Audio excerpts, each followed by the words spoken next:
Welcome everyone to the Rotary E-Club of Silicon Valley, where we share stories about education, innovation, and entrepreneurship. I am Andrew Ta, president of this E-Club. This week we have a special presentation for you. We have our very own district governor, Tim Lundell of 5170, our E-Club's home district, who will present his Rotary story. Tim Lundell was born and raised in Portland, Oregon, and came to California in 1972 to attend law school at Santa Clara University and to start a law practice which continues today.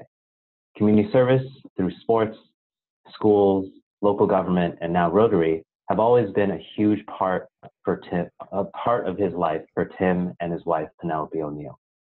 Tim was invited to join the newly chartered Los Gatos Morning Rotary in 2004 and served as its president in 2007-2008. His service at the district level has continued as assistant governor, lieutenant governor, district conference chair, annual giving chair, and 3 years as district trainer. Tim is the past recipient of the district's Rotarian of the Year Award, the Richard D. King Award, and the Carolyn Schutz Award. The support of youth and the enrichment of their education through art and music have long been a passion for Tim, and all of Rotary's youth service programs will continue to be a focus of his efforts in District 5170. The growth and indeed the survival of service organizations depend critically on nurturing the commitment of tomorrow's adults in community service. Please join me in welcoming District Governor Tim Lundell. Thank you, Andrew. I'm certainly thrilled to be here, and this will be my most unique club visit. This one out of 54 that I'll be making between July and November, which I see so many different cultures and personalities of the clubs. It's the best part of being district governor. You had asked me earlier for the title of my presentation, and I didn't really have one, so I had to put together what I think is really the summary of my Rotary experience, my Rotary story, which has evolved over my time as a Rotarian through all the different roles that you mentioned in my bio, and then of course up to my current role as the district governor. But it's been about 3 years since I was selected to be governor for this year, and excuse me, one of the first thoughts I had, and a very common question that came to me over the past 3 years, is what is my theme going to be? It seems that everyone expects a governor to have a particular theme for his or her year, and I wanted to give it a lot of thought, and I have. But the first thing I did was kind of do a mental survey of our district and all the 54 clubs, which of course include the club that I'm proud to have in my district, the 8th largest Rotary club in the world. And but at the same time, we have clubs that are struggling. We have some that are stuck in a different era. We have some that are literally aging out. They simply have not been or are not willing to continue to grow, and some have disappeared. So at a time when the world needs Rotary now more than ever, our organization is facing a real challenge. Warren Buffett once said, "Someone is sitting today in the shade of a tree that someone planted a long time ago." A lot has changed in the world since, in fact, everything has changed in the world since our organization was founded 115 years ago. But today, we're the ones that are sitting in the shade of those trees that were planted by Rotarians so long ago. But the job for planting trees is now ours. But the question we have to answer is, will there be Rotarians around to sit in the shade of those trees in the years ahead? So that is a challenge that becomes the underlying reality that every district governor has to face when he or she is coming up with a theme for the year. But perhaps because I spent so much time as the district trainer and was interested in Rotary education even before that role, I came to believe that learning is a critical part of the long journey of improving, growing membership in Rotary. And Rotary has many learning opportunities. In our district, we have had different attempts at providing advanced Rotary education. I'm continuing that this year with our Leadership Academy program, which has had overwhelming reception in just the 3 weeks or so since we rolled out the program that will start next week.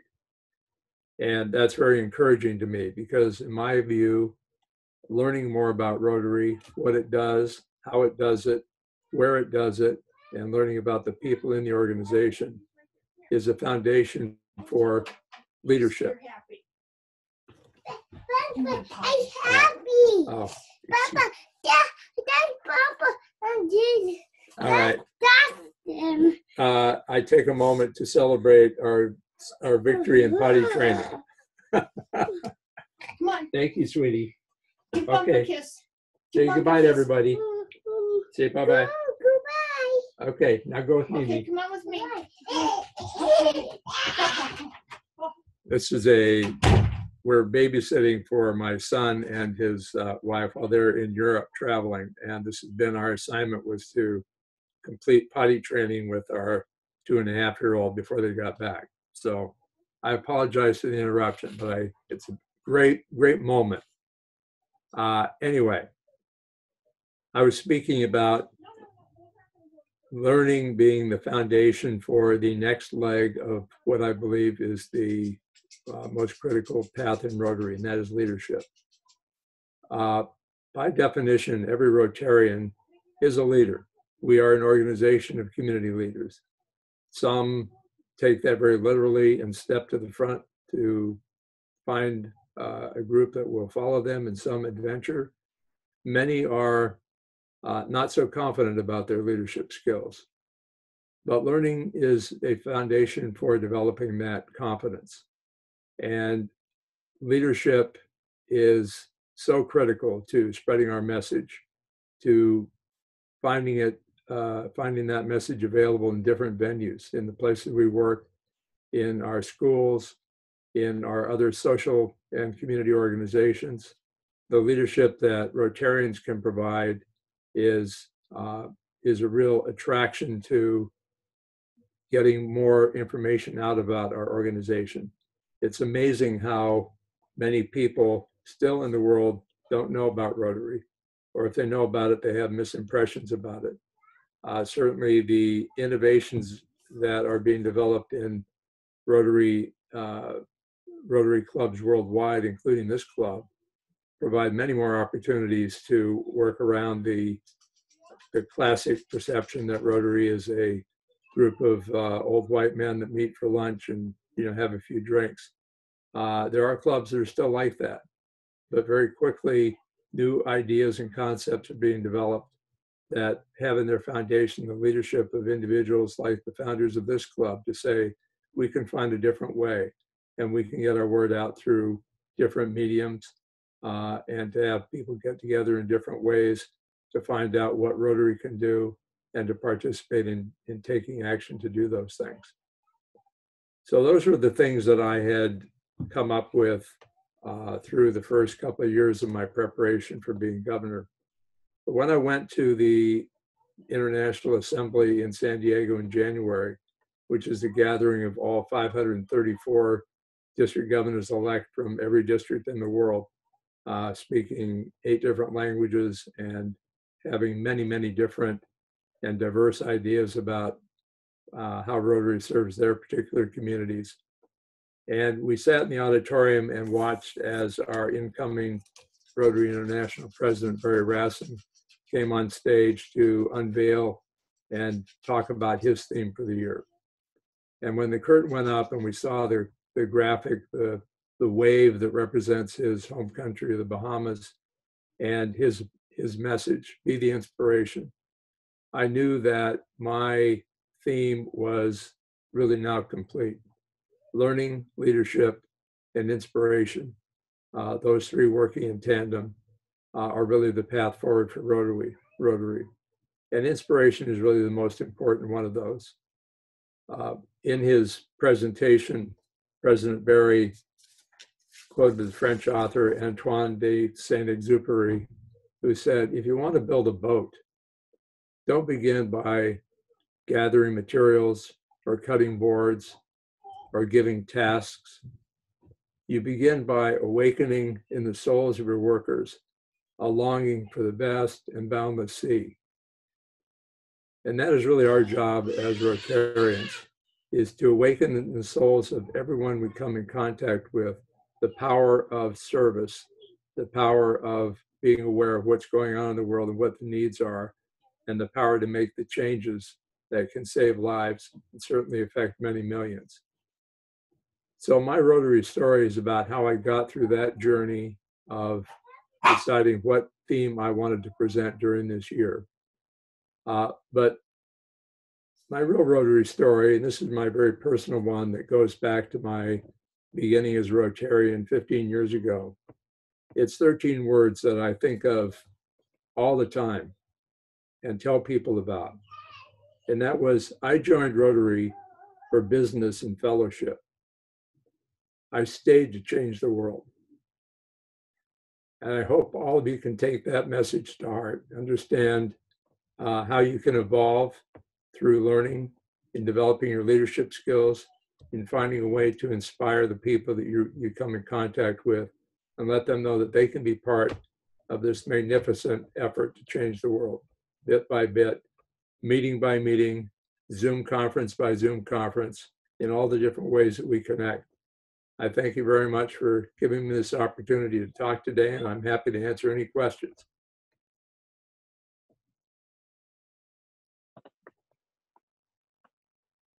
Excellent.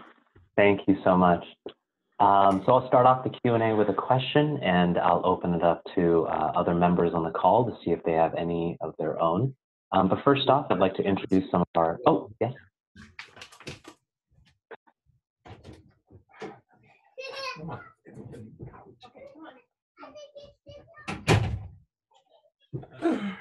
Oh my God, we're also babysitting. Okay, go ahead. Wonderful. Yeah, so first off, I'd like to introduce some of our members on the call.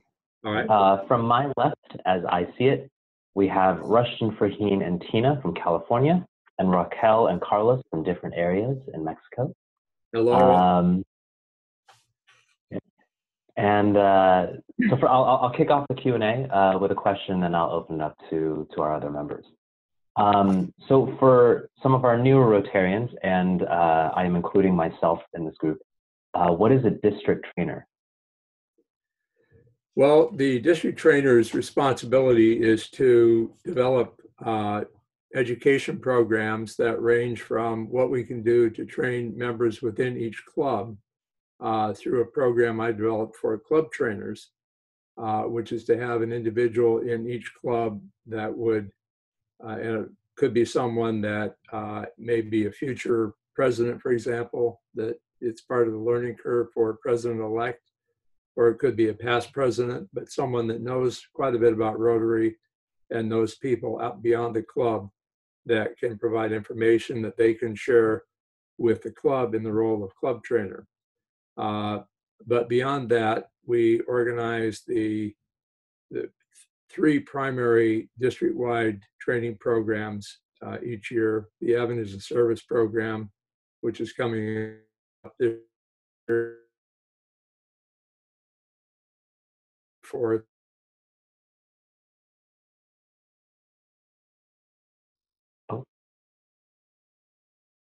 Tim, I think your audio cut off for a moment. District Training Assembly, which is happen in April, and then the District Conference, which this year will be held in May, the weekend of May 17th. Each of those have training forums that focus on different Rotary topics that are available to anybody in the district to attend. There's often a fee associated with a meal, but they're programs that the invitation goes to everyone. Beyond that, we have had advanced Rotary training opportunities. For many years, we used a program that came out of the state of Oregon called Leadership Academy. About 5 years ago, we got together and decided that possibly we could develop our own training program that would be focused on the strengths and issues in our district. And we developed what we called the ALPS, the Advanced Leadership Program Seminars. For a number of reasons, partly probably due to the fact that we thought it should be restricted to people with a certain prerequisites, if you will, in terms of leadership roles. We didn't get the participation that we wanted. And so last year, in fact, we had no advanced training program. But I was determined to have something this year. And we went back to the Leadership Academy people in Oregon and found that their program had been modified substantially to be more of what we were looking for in the first place. So we scrambled together in July to line up a way for people to express their interest in the program. And as soon as we announced it, it was really an avalanche. I think we had over 50 people that said they wanted to join the program, which historically we'd had maybe 10 or 12. And we ended up actually registering 37 people in the program that starts. It's a 6-month program. It's fairly rigorous. It's all online, but it addresses all of the principal elements of Rotary in a more detailed and substantial way than what you pick up just in the course of working with your club. But the district trainer is really in charge of, kind of overseeing all of that, finding instructors and presenters that will be able to put the programs together, also doing online training. And it's an evolving role that is personal to each district trainer. Our current one is Arlie Marley, past district governor, he works tirelessly to find ways to get education out to the parents in the district. Oh, cool. That's great to know that there's that kind of resource on the district level for clubs.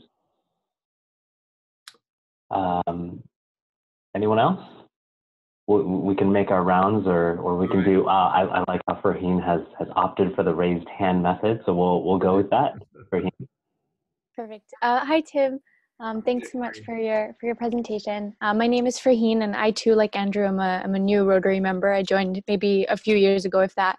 But it wasn't. So I was living in Japan for a while, and because of the time difference, I couldn't really participate as much as I wanted to in these kind of Zoom conferencing. But now that I'm back home, I can.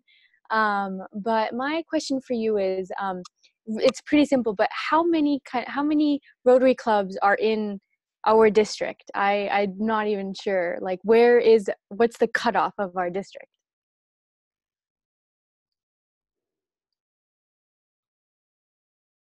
I'm sorry, my feed froze up there for a second.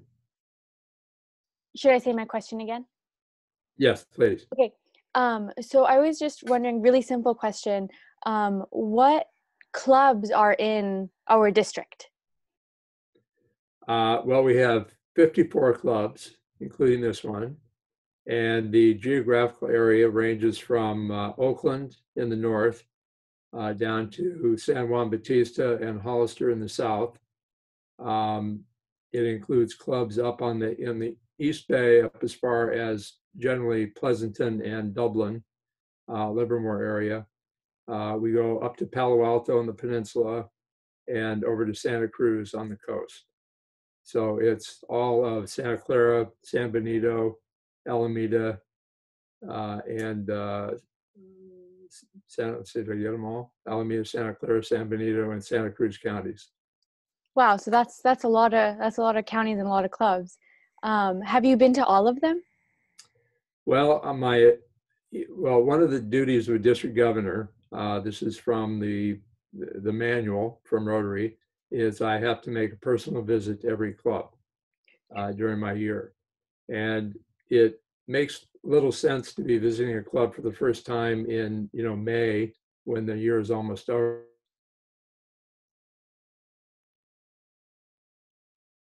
Front load the by going to as many clubs as possible So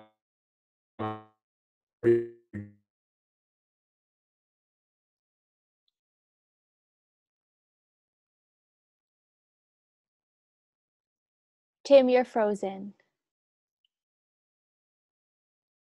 Oh no. Oh, Andrew, you might undo the unmute. I lost my connection there. I'm sorry. no problem. I got up to the May. So you were like going to visit them in May. That's the end of the year. Right. So we try to front load the process by doing as many as we can in the first part of the year. So I'm up to number 14 now out of 54, and I'll be finished by the middle of November. Nice. That's awesome. Thank you. Sure. Rushton. Governor Tim, thank you for joining us and for sharing your story. I have had a lot of years in Rotary, even beyond the 14 that I've been a member. But one of the things that I've heard over and over and over and over again is about membership, and rightly so. You know, we have amazing things to share. There's a lot to inspire people who have a heart for service who may not have encountered traditional clubs. But I'm wondering to what extent you feel that the message about membership has evolved, especially more recently. You know, how does Rotary talk about membership in a way that transcends we need more numbers? Well, there's a certain awkwardness about talking about membership a lot in front of people that are not members. You know, I think that's true for, you know, any organization, but it's trying to avoid the, am I frozen up again? Are you hearing me? Okay. I think about this at our club meetings when we talk about membership and we have guests in the audience. And of course, they can rightfully feel like they're the piece of pie on the table there with a bunch of hungry people around. You're that anxious to get members, and here I am sitting here as a guest. I'd rather hear about what Rotary's doing rather than how much it wants more people to do it. But the problem, as I said in my prepared remarks, is that service organizations are challenged everywhere to grow, and there are some that are not growing. There are some that are fading away entirely. They just aren't around much anymore, and some of them ought to go away. But Rotary has tried to evolve to make itself more relevant, certainly in the encouragement of clubs to reflect their communities more precisely in ethnic makeup, in age, gender, in every aspect of human differences. We hope that Rotary will also be an organization with the same combinations of personal traits, because that's what the world is all about. So that's one way that the membership message has evolved, is we're trying to be a bigger tent organization. And obviously the ultimate goal of that is to increase numbers, but trying to get the right numbers, trying to get, certainly clubs are challenged to have more women. Clubs are challenged to have greater age diversity, young people with new ideas and different perspectives on how we fulfill a mission of service are extremely valuable and critical to the organization. But the numbers reflect that those challenges are largely still challenges. We're still a male-dominated organization. We're still largely, at least in the United States, not reflective of the different ethnic cultures and identities. But that's something that we work on very hard, and some clubs are very aggressive about trying to change their model to reflect that. But it's the bottom line is, if we could be a self-sustaining organization that grew organically rather than through having to find ways to market itself to audiences that are not currently aware, we could put the message of membership further in the background. We try to get there, and we try innovative ways to do that, but it's still, unfortunately, front and center part of our continuing effort.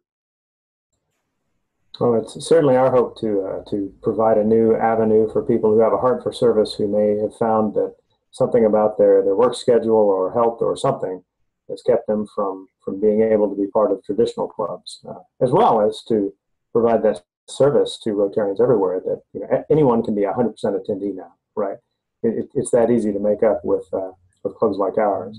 But I also wanted, before I go away, to congratulate you and your wife on the training successes that you've had at your home here. That's awesome. There's no success more critical than potty training success. But let me also just follow up and say that I attended a membership seminar yesterday, presented by two excellent trainers from Steve Lingenberg from Seattle and Vicky Poulas from Reno, that have a program for membership training that talks about the many different ways that we can make the door wider open for people. We're talking about family memberships in Rotary.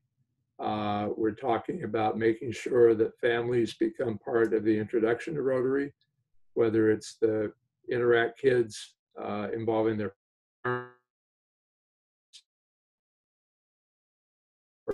parents and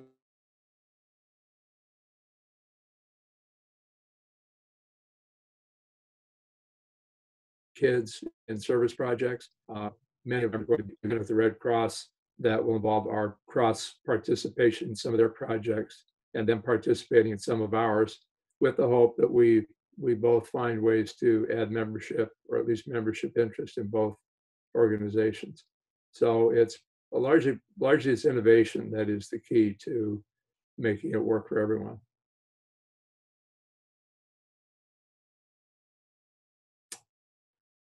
So thank you. Cool. Carlos, Raquel, Tina, any thoughts you'd like to share? Well, let me just recognize Tina as a assistant governor for Area 8, and she accompanies me on each of my visits to the clubs in Area 8. I think it's the largest area in our district. And Tina, I thank you for joining us here today, and look forward to seeing you at our next visit in your area. Well, thank you. And I'm happy to join. Last year, when I joined the meeting when Orrin Mahoney came, it was my very first Zoom type style meeting. So I'm pleased to say I'm much more technologically advanced this year, though not a lot, but it's great to join with you and see people from, not just where I'm at, but anywhere that can be part of our Rotary family. And I do want to second what Tim said. If anyone ever has an opportunity to attend one of the membership seminars that the Zone people put on, I found this year, I've been numerous times, and this year I found it extremely engaging and really, I've been a Rotarian now for 17 years, and the change and the openness and the more welcoming nature of Rotary, I think, is something that within membership we really need to build on, and that'll hopefully bring us new people. But that membership seminar did highlight how not to be the pie in the center of the table when you have some new member and everybody is just, wants to get their claws into them. So if anybody ever does have an opportunity, I would highly recommend that you take a chance and go to the membership seminar. Yes. Speaking about, thank you, Tim. Speaking about online training, it would be nice if we could find a site or some sort of information about the online trainings that the district is providing. By the way, I had been a member of traditional Rotary clubs in my own district in Monterrey, in northern Mexico, northeast Mexico, and this is a new, fresh air to me. Thank you very much. Well, you're welcome, and we're more than happy to have you as part of our district. I will say that if you are able to get up to speed very, very quickly, you may still be able to get involved in the Leadership Academy program that is starting next week, which is all online. It's a high-level program about Rotary programs, but if you're interested, I'd be happy to send you the information to connect directly with the Dean of our Leadership Academy, past District Governor Ron Seckel, who I will put in a good word for you to get in as a late register. Thank you. Yes, Raquel. Hi, team. Actually, I was going to ask how many members do you expect to graduate from the academy, the Leadership Academy?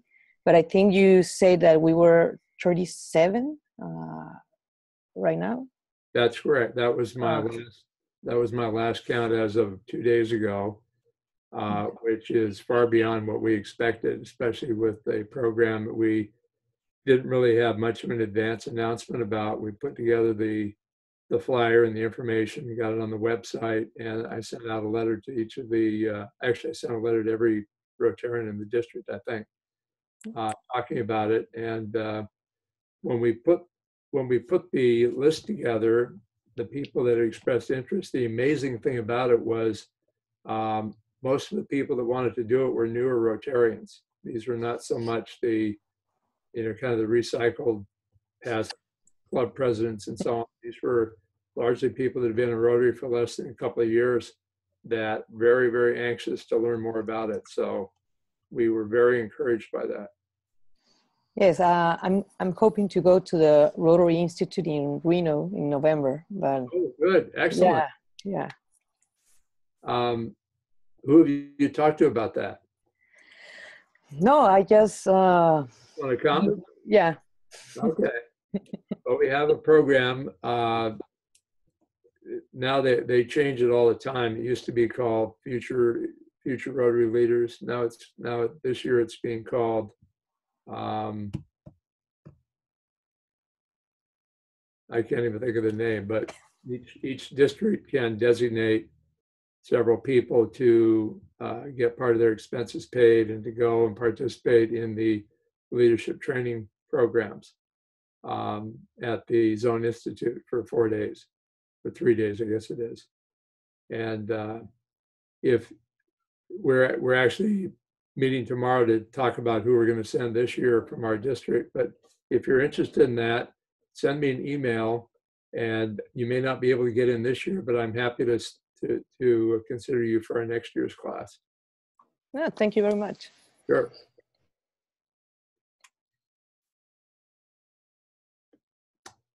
Any other questions? All right. Well, Andrew, could I ask you to send me the contact information for Carlos and Raquel so I can send of course. information? Yeah, definitely. Okay. And thank you for your presentation and sharing your story and your incredible amount of Rotary knowledge with us. I definitely appreciate it as a very young Rotarian. And thank you everyone for attending the meeting. Members, please remember to sign in and leave a comment or question in the discus below. Guests, please feel free to do the same and let us know what you think of our meeting. Tim, any last words you'd like to send us off with? Well, this is the future of Rotary is finding new ways to meet, and I'm more than delighted to be able to participate this way. It's the wave of the future, not only for club meetings, but for every get-together is an opportunity to avoid the limitations of geography and traffic and every other bad thing about in-person meetings. So I'm thrilled to see what a great success the E-Club has been. It's known throughout the Rotary world, and I'm very proud to have it in my district. So thanks for having me today. And if your viewers that see the recorded version have questions, please feel free to pass this on to me. Great. Thank you. Have a good week. Thank you all.